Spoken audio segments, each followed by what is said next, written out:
Well, folks, you know you're in for a treat because it's still time for episode 540 of the RecPoker podcast. This is our chats edition, and we also have a forums edition every week where we just talk strategy. I am your host, Sasha Sutton, at Poker for Girls on Twitter, and sitting in today for the fabulous Jim Reed, who is traveling. So sorry I don't have his dance moves, but I do have other virtues. And as Jim likes to say, we have the best job in the world, talking poker with all our friends here on the podcast every Monday night at 7:30 Eastern at 4:30 Pacific, and we're live on YouTube. So do join us for free and even win a prize just for showing up. So we're thrilled to have on the show tonight our guest Rebbecca Scales, and we'll start our chat with her in just a minute. First, I need to thank our fantastic sponsors, the Running Aces Hotel, Racetrack, and Casino. And as a refresh, most of what we do here at RecPoker is free. We're a largely volunteer-based organization, so we naturally depend on support from our sponsors and also our premium members who take advantage of our training materials and study opportunities for only $15 a month. If you are a premium member, you are very special to the RecPoker community, and we hope your training has been everything you need it to be. And remember, if you'd like to become a premium member, you can get your first month for only $5 by using the discount code RecPoker at checkout.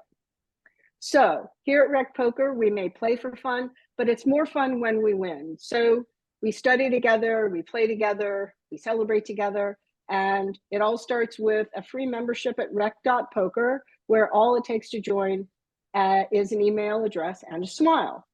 Now, every podcast has a host, but the host is just one person. It takes a group, a gang, a village, a crew to make all the magic happen around here. And we call this group of wizards the RECing Crew. And if you want to learn more about me or the rest of the RECing Crew, just go to rec.poker/crew, or you can listen up right now because you're about to meet a few of them, starting with our truly irreplaceable producing co-host, Chris Jones. Might be replaceable tonight, but I am Chris Jones. You can find me 5B5 on Twitter or 5x5 in the PokerStars home game. And I am John Somsky, also known as Poker Geek MN everywhere, and I'd just like to say, Chris, better you than me.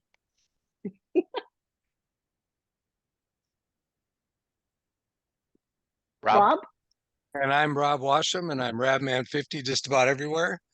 And in December, we have a special promotion going on called Naughty or Nice. And if you use NICE when you check out, you get your first month of poker for $1. So Wow. Check it out. Thank you, Rob, for that shout out. What a fantastic deal to get really, really, really smart about this really, really hard game for so little initial investment. Thank you, team. Also, folks, as always, we'll be announcing home game and ROI results toward the end of the podcast. So we are very pleased to welcome Rebbecca Scales. She's devoted most of her poker career advocating for social justice, women's rights, and equality. Early on, she began to ask the very crucial question, why wasn't the World Series of Poker marketing to women, and how could the number of women be increased in the game broadly? Rebbecca went on to join the board of the Women in Poker Association, and in 2022, partnering with Poker Go Studios, she made sure that the Women in Poker Hall of Fame event was streamed to over 10,000 viewers. And I personally remember that moment and was thrilled about it. Rebbecca is now a WPT Global Tour Manager and has launched a podcast of her own with two poker colleagues called The Real Poker Girls of Las Vegas. Rebbecca, thank you so much for joining us on the RecPoker podcast today. Thank you. Thank you. And just so you know, at the end of the interview, we have a couple of fun new elements, stake, study, stack, and our speed round, which we call closing the action, which Mr. Chris will direct. So just to start us off, Rebbecca, if our audiences don't know you or know your work or your credential at all, how would you describe your role now broadly in the poker universe? I would definitely say an advocate. I would say I'm an advocate for poker and women. Definitely, we're always pushing women forward, trying to get more women to play, trying to remove the barriers that we know that keep women from playing. We do that on all avenues, from Poker Power to WPA. They're all they all drive the same, they're all going in the same direction to get more women in the game. So I've been blogging about poker, first for Reddship Poker and now for RecPoker. And I've written about women in the game in years past. I really love that question. I wrote a piece for Reddship years ago called Where Are the Women?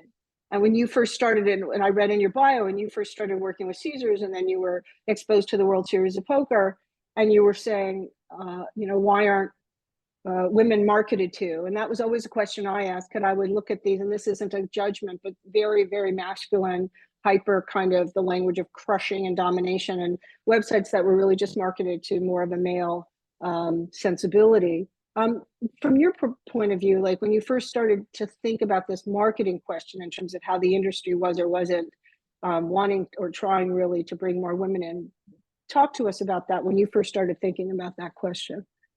So that literally was just very naive question. So I worked at Caesars in their corporate marketing, and World Series of Poker is like, it's the mecca to poker players, but at Caesars in the corporate marketing section, it's just kind of a small convention. So they gave me World Series of Poker, and they were like, hey, this is coming up, so we're going to do some marketing. And I just realized we had nothing for women, and there was we weren't branding, we weren't buying anything for women. And I was like, what is going on? Like, why? This seems like the biggest sector that could grow. So I didn't understand from a marketing perspective, why were we not attaching it to that, basically? And then I realized it was like 3%. So I was like, okay, I get it, but what can we do about it? So that sent me on my whole quest. And that's when I went and found Lupe Soto, who I'm sure you guys all know, who runs Ladies International Poker Series. And I went to my first ladies event, and I found her, and I was like, hey, I'm like, what's going on? She's like, well, I'm starting this board, Women's Poker Association. We've been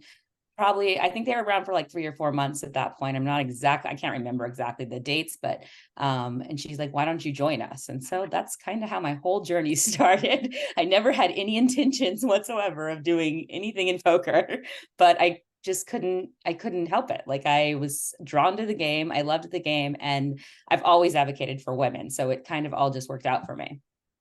And when you first started presenting these ideas at Caesars or folks at World Series, like what was the reaction back then? Like what was there resistance? What talk to us about that moment for you? To be honest, there really wasn't a presentation or even there wasn't a reaction. It was just, this is what we do. That was just, there was nothing at that point that had changed. Women just weren't, it's changed so much just since I've been in the Women's Poker Association.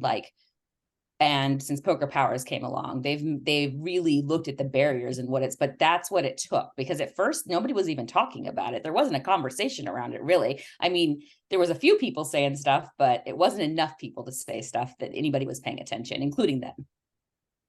Right. And yeah, I mean, the numbers on as you well know, the numbers for women in the World Series fluctuate between a gigantic 2% and a gigantic 6%.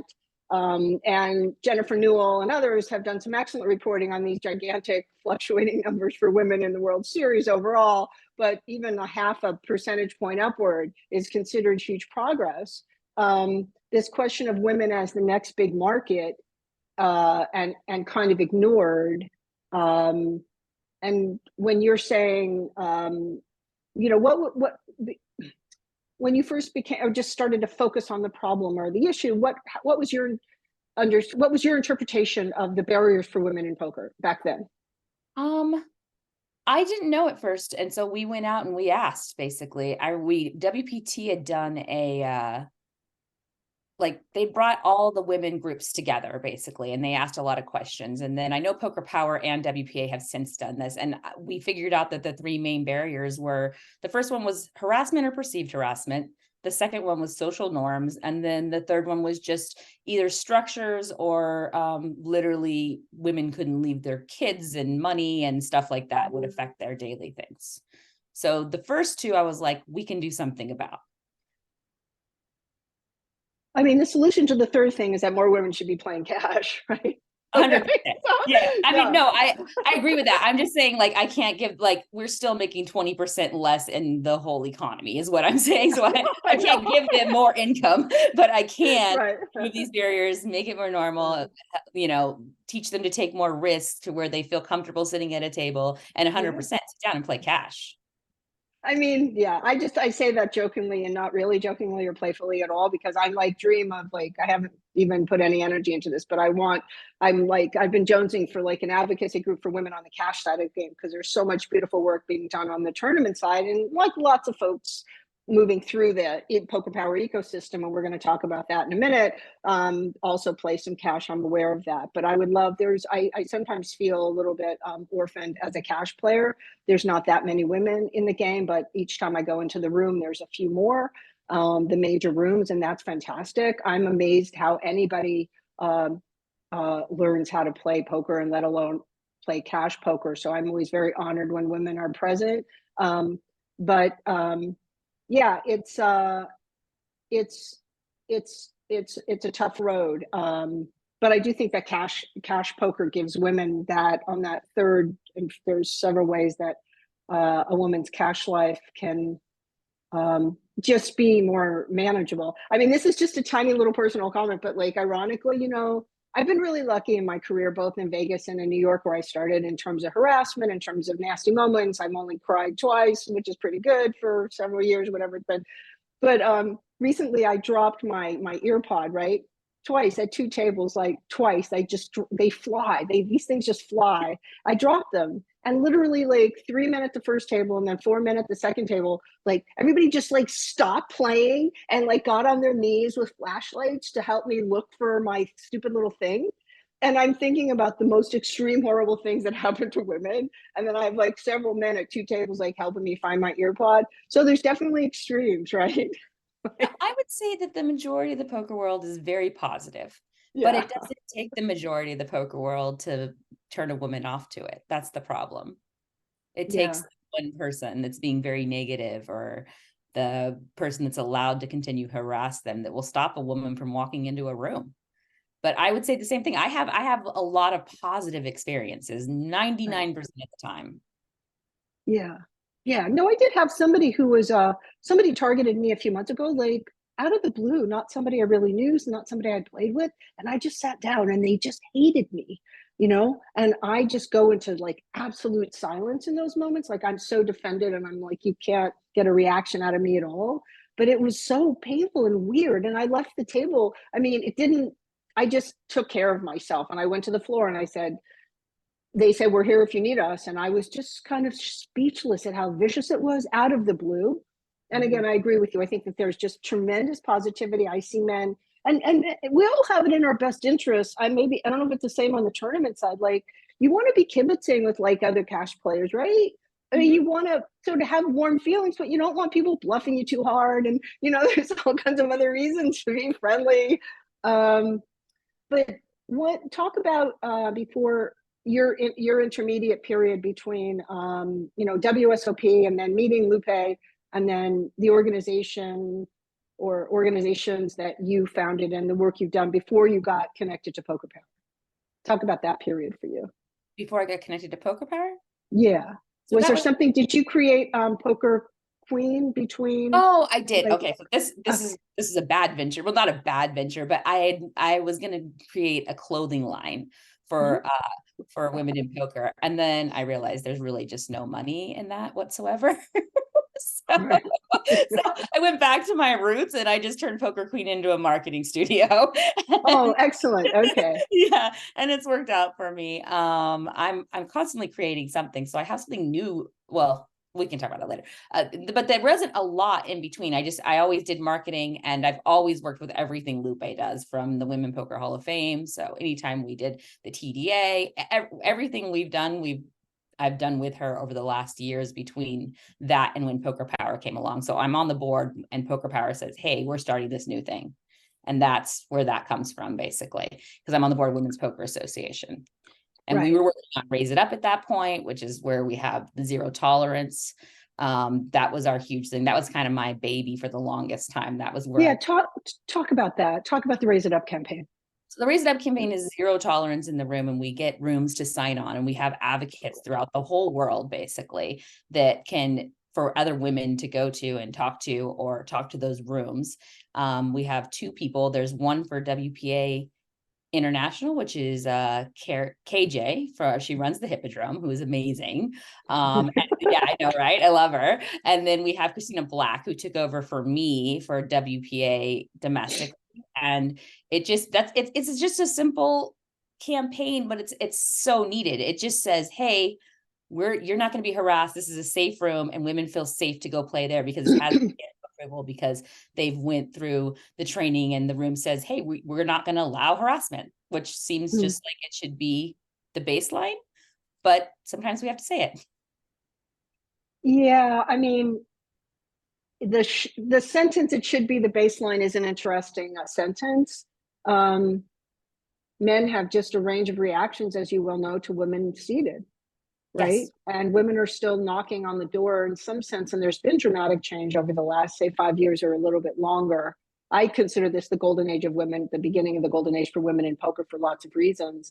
But how men react to women playing, they have a range of reactions. So that idea that it should be the baseline.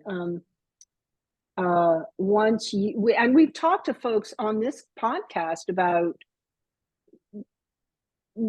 guests and other RECing Crew members have talked about the need for men to speak up. I advocate to women to simply keep it really, really simple. Don't engage, go to the floor, just preserve your own, just surrender your own, kind of just stay grounded, and don't just try to devote as little energy to some hard moment as possible, and let folks in charge deal with it. Other people feel like men should be more vocal, and I know some crazy stuff happens in tournaments toward women, and terrible things can be said.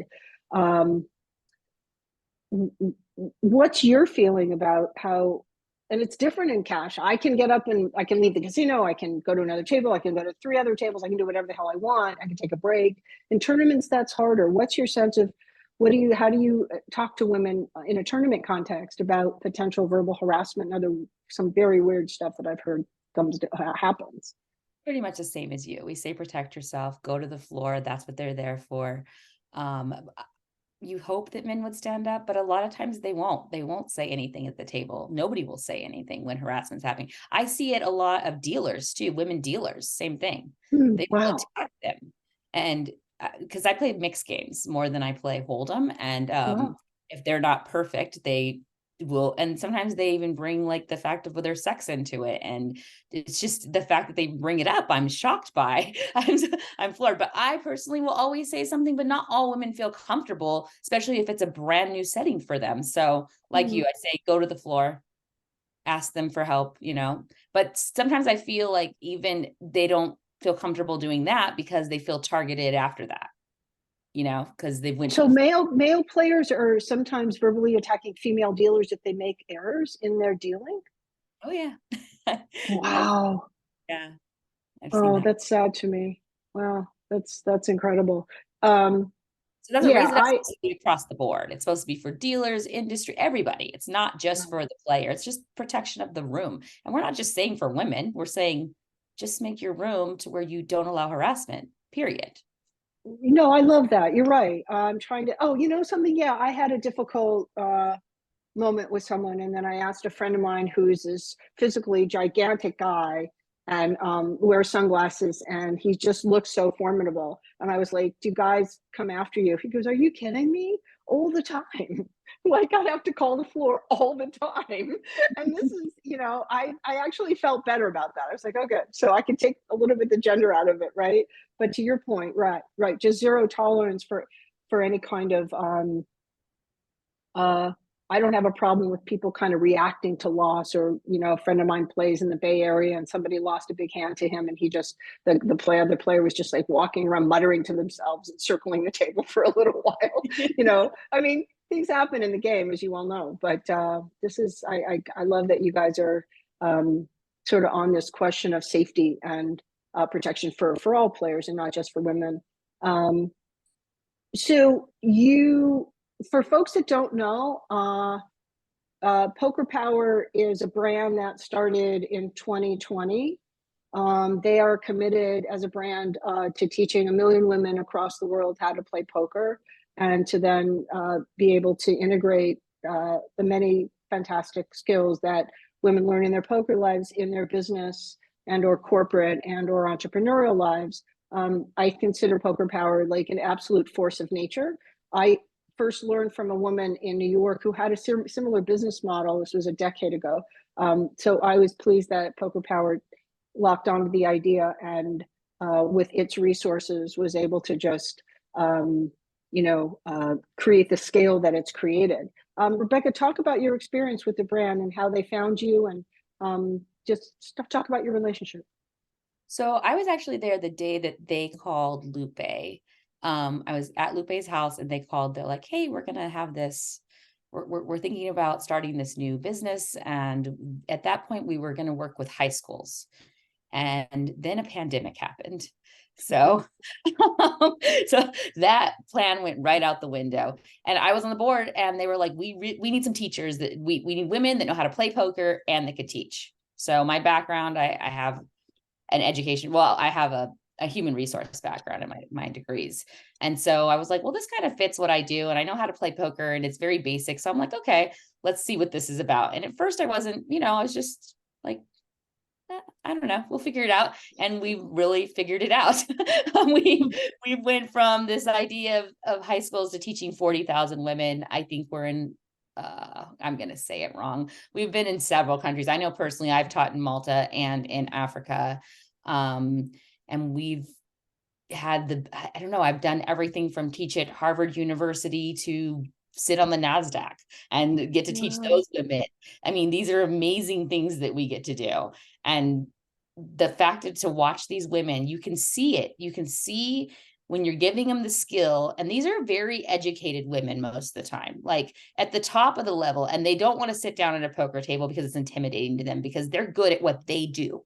But then when they realize, oh, I get it, like the light bulb goes off, that's the most exciting moment for me. I absolutely love working at Poker Power. It's my favorite thing I do. It's so fulfilling. Yeah, I imagine. Oh, wait, what was I going to ask you? Oh, yeah, no, if you ever want to teach Vegas high school students how to play poker, like, please call me. Let's just go do that. I'm dying to, I think that I started as a tournament player, but I migrated to cash really early. And I think a professional life as a tournament player is demanding in different ways and much, much harder. But I do think that becoming a professional poker player on the cash side is not more demanding than, say, becoming a doctor or a lot of things, is doable and I think is viable. So I love, like you, I wrote to Aaron Lydon, who's one of the magic makers at Poker Power, and I always said I was so jealous that you guys were teaching high school kids in Africa. But I think it's giving women this understanding, and I love that Poker Power is making the game. I think it's ironic that I don't know, there's some deep irony to it. I'm often just texting Aaron and saying like that women as a force, as a collective global potential marketing body of, new bodies coming into the industry or whatever, that women are reinventing the image of poker as a smoky backroom, whiskey filled. I don't mind the whiskey part, but the smoky backroom, thing that its legacy, right? There are a handful of women that have played throughout the decades in America, famous women. There was a woman named Betty Carey that played with Doyle, who was just a force of nature. There's just a handful of those stories since over the last 50 or 60 years. But now this, I love what you're saying about just that, not just that women understand the power of it intellectually, but that it's no longer, I've seen Aaron in interviews where they say to her, like, why, this is seedy, or this, it's some version of like, this is weird. Why are you teaching women to do this? Isn't this bad? Isn't this negative? Isn't this gambling? People say that to you. What's your answer? I'm sure people ask you that all the time. We actually don't get asked that. I don't know what, maybe it's because they're higher.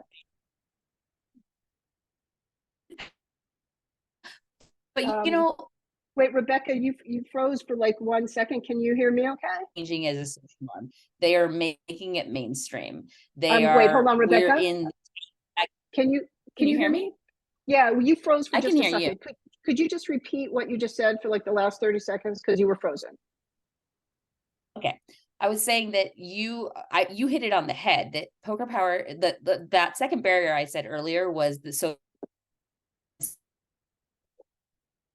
power is making it the social norm okay for women to be there. We're in Time magazine, we're in People magazine, we're Wow. with stars, we're crossing over in media and saying this is okay. This is okay for women to do.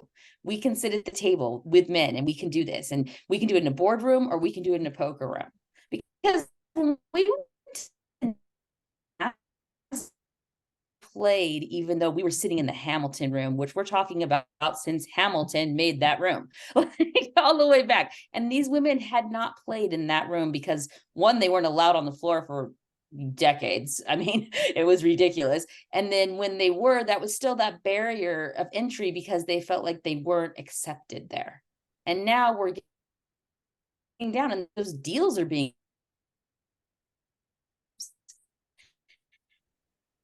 so okay. You're right, not smoky rooms, not scary places. Can you hear me? Right.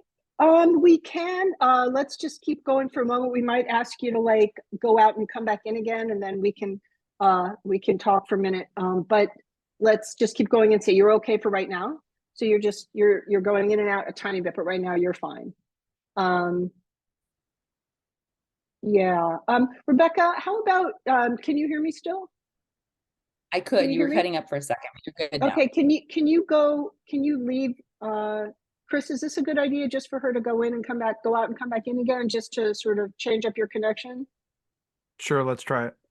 Okay, just Rebecca, just leave the room and then come back. Okay. Yeah, I love what she's saying. I mean, I remember when I learned how to play poker in a completely unusual context in New York.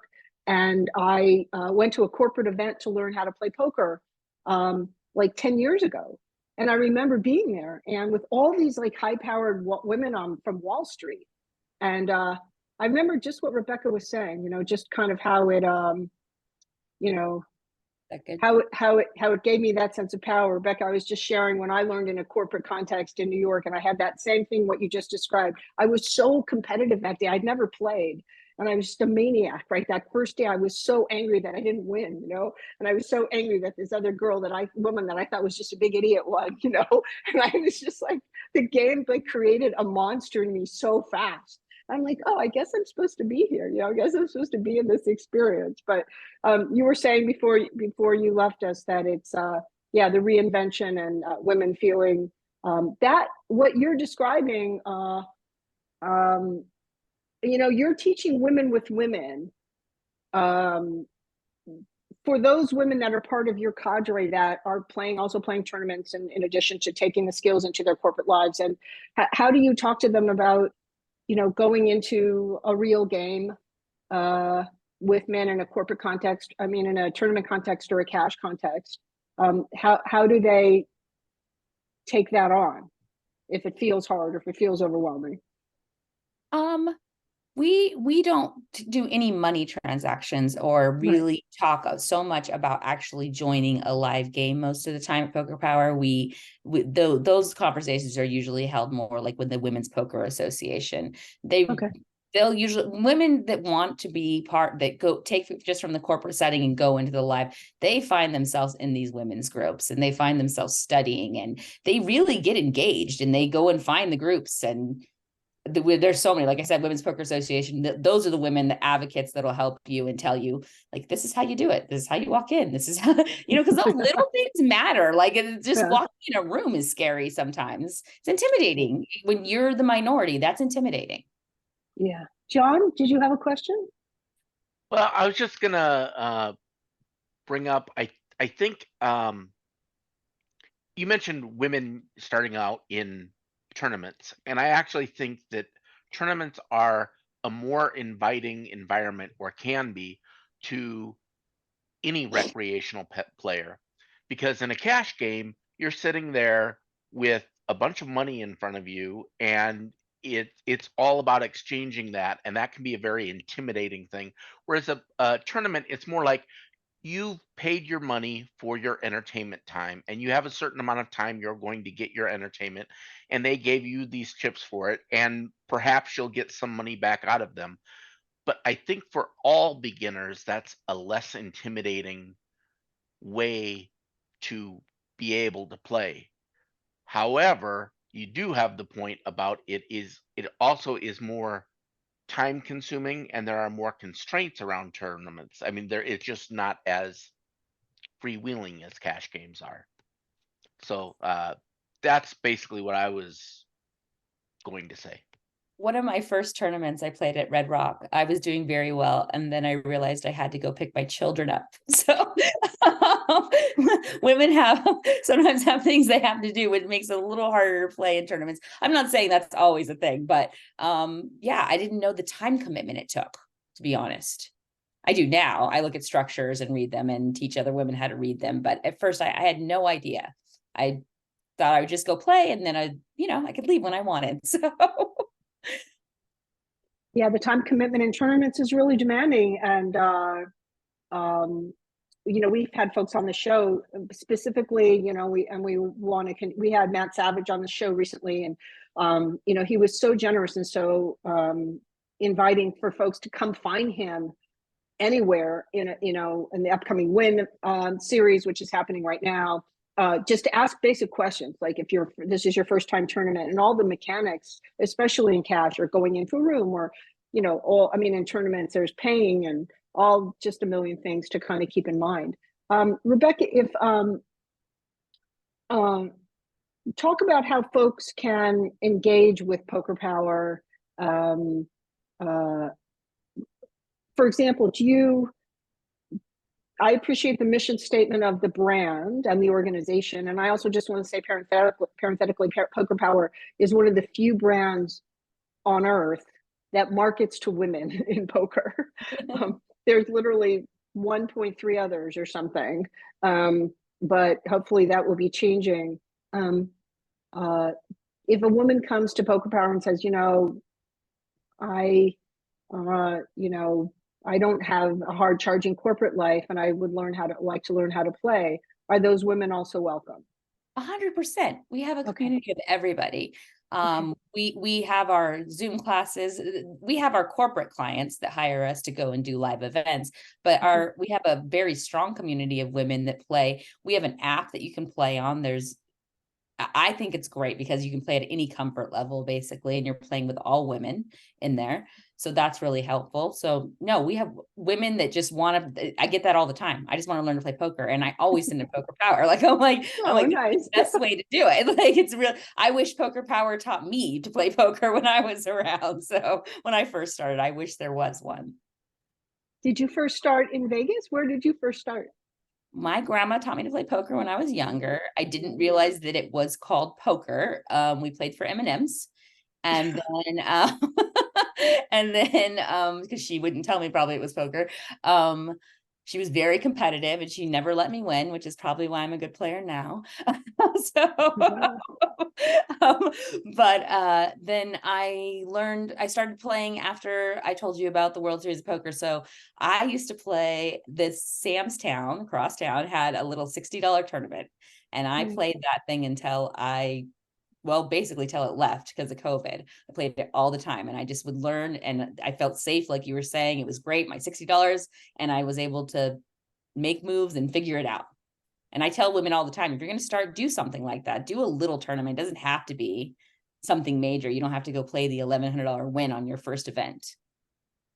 Yes, exactly. And that's the beauty of the tournament food chain in every city on earth. Chris Jones, you had a question? Yeah, I'm just got a question from Donna Dark Angel in the chat. First of all, she writes, having been to a seminar of Poker Power, I can attest that it is amazing, and more women should go to it because you learn a lot. So great. Thanks for her writing in that. But her question is kind of a plea for help. She says, Rebecca, I need help. I'm playing in my first ever cash game on the 11th at the Aria. I am scared. LOL. Help me. What would you advise for somebody who's playing in their first ever cash game at the Aria on the 11th? Get there early because the list is super long. No, the Aria is a great room. I don't, I know Donna. I don't know why I should be scared. What'd you say? There's actually some, the question of the list, Donna, you want to call the Aria 2 hours in advance of when you want to play, and then show up 5 minutes to the expiration of your 2 hour window, and then you'll be at the top of the list. The Aria is more crowded right now because the winter series has begun, and every member of the Aria floor is magical. Like, it's the most friendly group of folks, and if you have any issues or questions about anything large and small, before you sit down, ask any member of the floor walking around, or ask the dealer, ask even other players. It's a very warm and inviting room, and everyone is there to make you feel comfortable, to help you feel comfortable, and to take your money. So play very tight.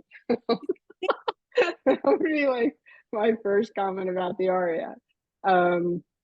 Yeah. Okay. So your grandmother taught you, and then you started playing, Rebecca, in these small tournaments, and then, I'm very jealous of mixed game players. So how did all that become real in your life?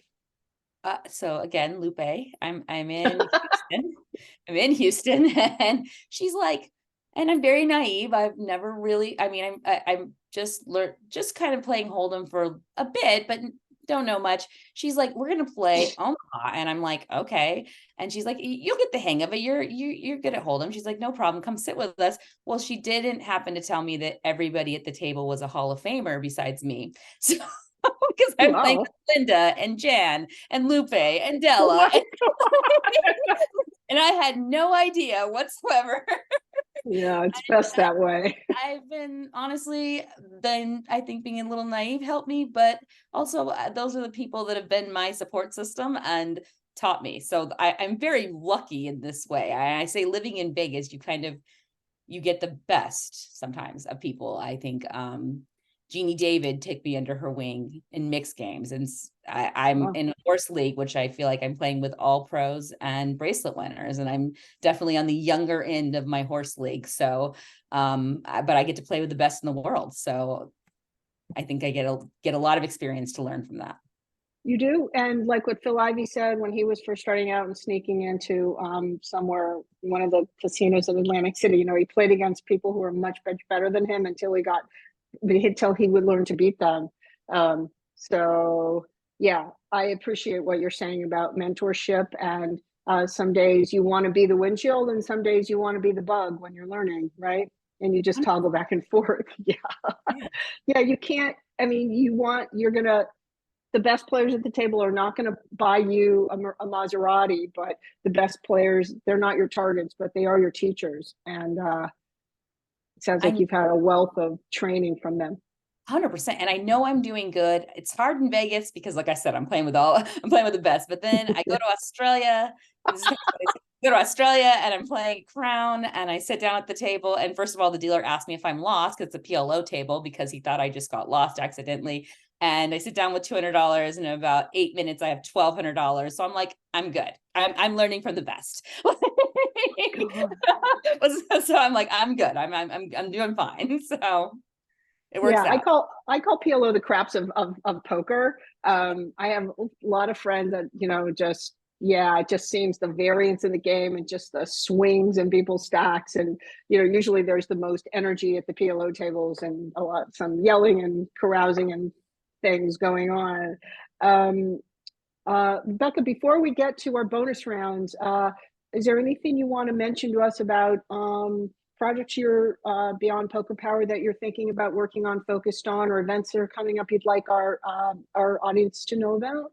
So we're actually going to launch something this week, because tomorrow, I don't know if you guys know, but tomorrow starts Ladies Week, which is huge because it's the second annual Ladies Week, which we pushed for and we got, which is very exciting. So it was big hit last year, and we're starting. So we are actually starting, it's called Women Poker News, but it's Shattering the Glass Spade.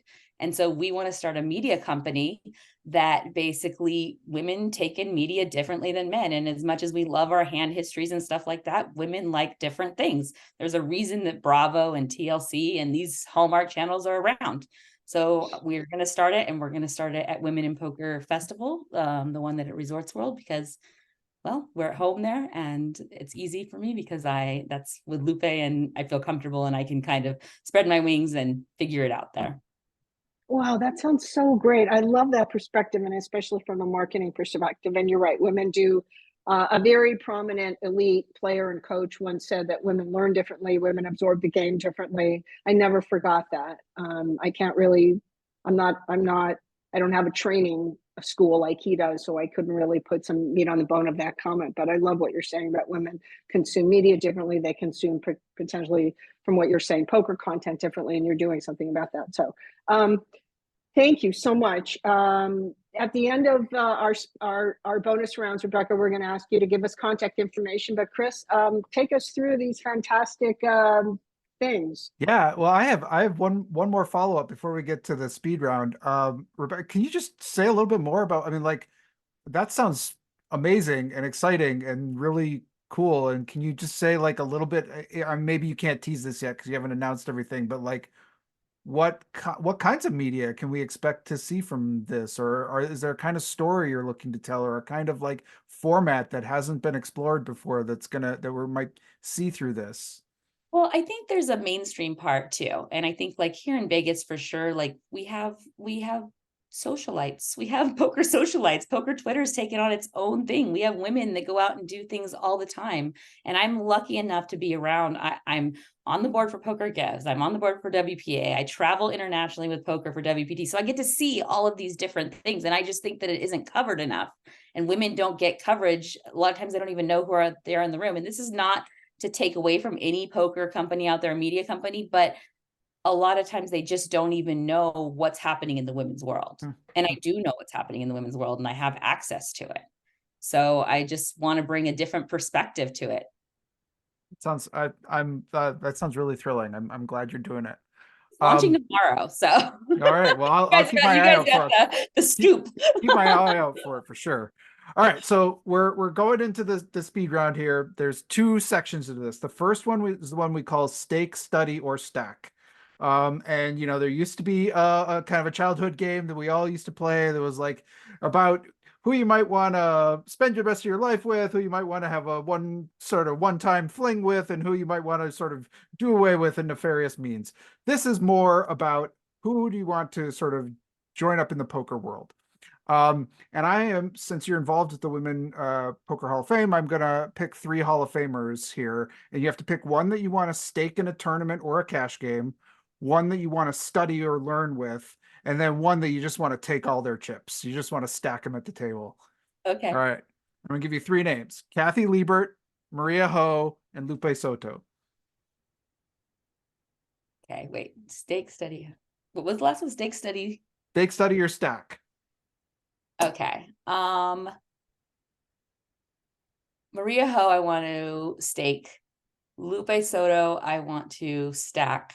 And because she's like my mentor, my mother, and so I love her. And what was the last option? I'm sorry. Study. Kathy Liebert. Study with Kathy Liebert. Yeah. Still killing it. Yeah. She's killing it for years. She'd be amazing to study with. And she plays all the time still. Yeah. All right, now we're going to, this is going to what we call closing the action. These are just speed, as fast as you can answers, as quick as you can answers. If you can't think of it or don't like the question, just say pass. And we start off with an easy one. What's your favorite poker hand? Aces. Got it. Is poker a game of gambling or skill? Skill. What's your biggest poker pet peeve? Pass. What's the best place to go in Vegas on a day off from poker? I like to be home. Fair enough. Is ace king a drawing hand? No. Are you pro chop or no chop? Pro chop. What player type are you? I'm a tight player. Okay. Is a hot dog a sandwich? No.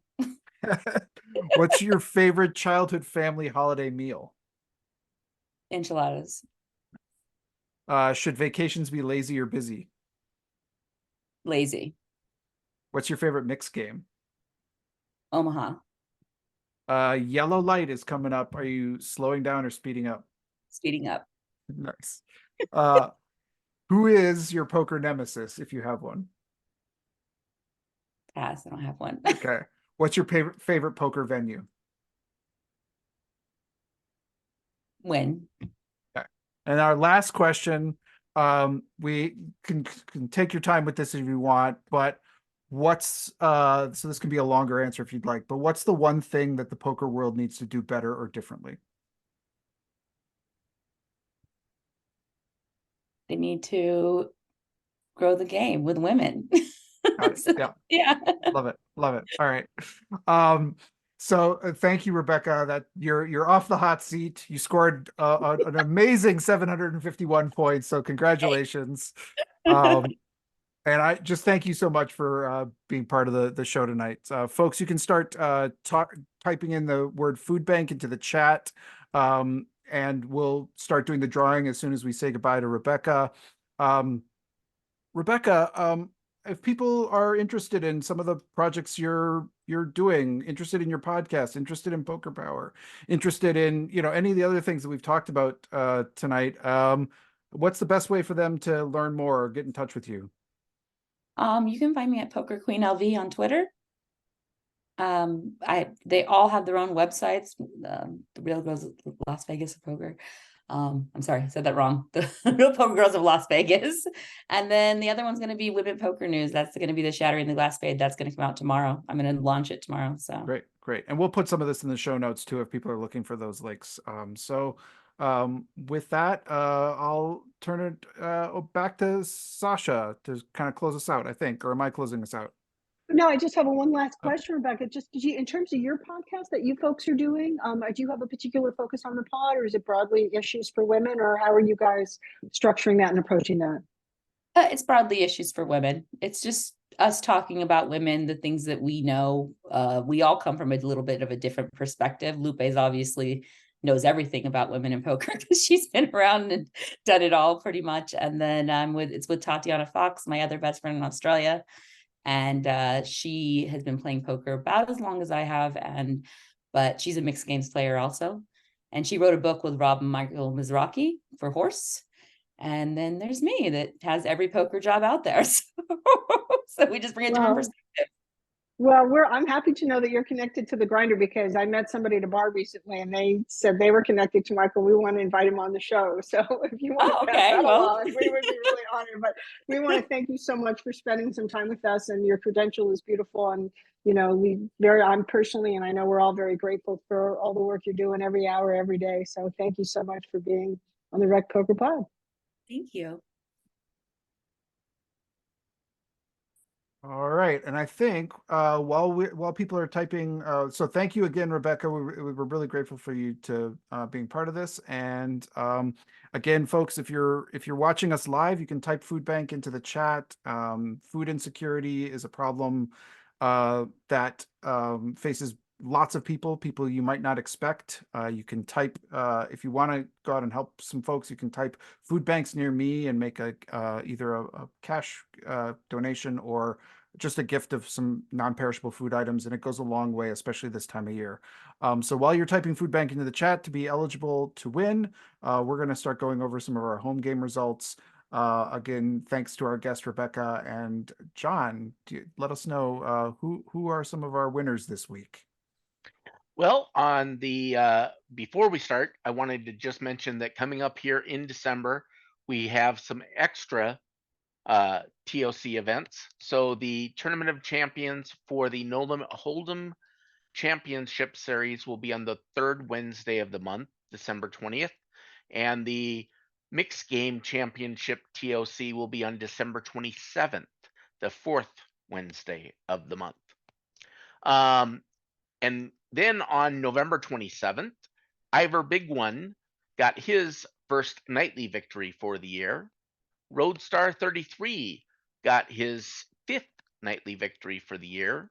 And Pokerloon 91 got his or her, I guess I don't know whether it's him or her, first nightly victory for the year.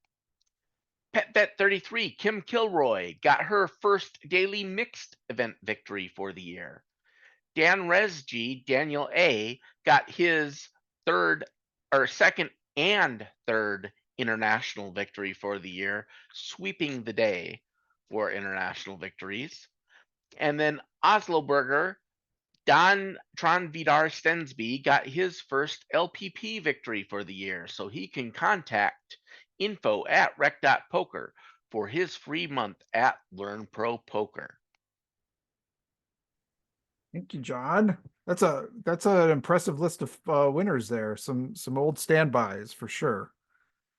I have the November ROI results for our premium members. And let me jump in here and bring up that list. Okay, and we have number 1 is Now Then KB at 138%. Tilly 19341 at 132%.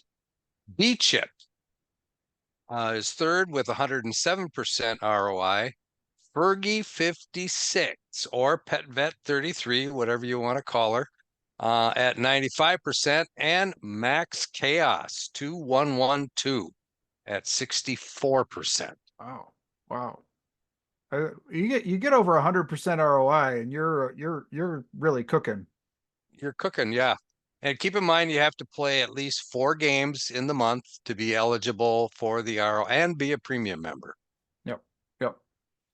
All right. Well, thanks for that. It looks like we've got 3 names in the chat. We've got Joe, K-Poker Wannabe, and Ethan. I am not going to use the because we've had enough technical glitches tonight. I'm not going to use the DiceOcam. So you're going to have to take my word for it if that's gonna work for everyone. But I'm rolling away here. It is a 1, which means we're giving this to Joe. So Joe, you can reach out to info@rec.poker to claim your prize. And with that, anything else that anyone wants to add before we close things up? I think I need to add something because Running Aces has an event coming up on January 11th to the 14th called the Big Stack Avalanche. And there's a Rec Poker weekend at Running Aces on January 19th to the 20th. So we want to make sure that everybody, takes advantage of these events and supports our sponsor, Running Aces. Do we know anything about what the Rec Poker weekend is yet? Like what's going on? Probably just some tournaments and a little cash game or something like that, right? Right. There's nothing in the notes here that says what the actual plan is, and it's still, it's a little over a month away, so I'm sure we'll have more information shortly. Okay. But if people are planning on going, you should be aware that I am planning on attending. Ooh. So I'll try to keep my distance if that, is going to scare you away. So just, be sure to come. And I thought you were talking about it's just juicing the prize pool, really. Well, that's what I thought he meant. Well, yeah, there will be definitely some easy money in those tournaments. There you go. All right. Thank you, Sasha, for hosting. Thank you to our guest, Rebecca, for joining us. That was a great episode, I thought. Thank you to Rob and John for making this, coming along for the ride, making it happen. Thanks to everyone for listening. And thank you to the Running Aces Hotel, Racetrack, and Casino. We couldn't do this without any of you. And we will see you next time.